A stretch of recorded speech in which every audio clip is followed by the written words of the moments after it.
101 વાતો વિજ્ઞાન સમજની. લેખક યશવંત મહેતા. વૃક્ષની ઉંમર શી રીતે જણાય? ઘણા ખરા વૃક્ષો પોતાના થડ ફરતું એક નવું પડ દર વર્ષે ચડાવે છે. વર્ષો પછી એ વૃક્ષ કપાય ત્યારે એના થડના લાકડામાં ફરતી લીટીઓ એટલે કે રીંગો દેખાય છે. એ લીટીઓ કે વર્તુળો ગણીને વૃક્ષની વય નક્કી કરી શકાય છે.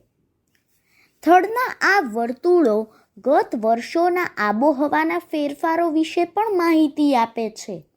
જે વર્ષે વરસાદ સારો પડ્યો હોય એ વર્ષે થડ ફરતો થર વધુ પહોળો થયો હોય. દુકાળને વર્ષે થર પાતળો થાય.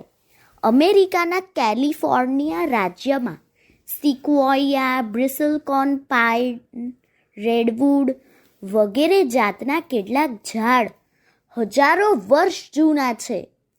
સિક્વોયાના 1000 વર્ષ જૂના એક ઝાડના થડના અભ્યાસ પરથી તો 9000 વર્ષની આબોહવાનો ખ્યાલ મળ્યો હતો. અસ્તુ.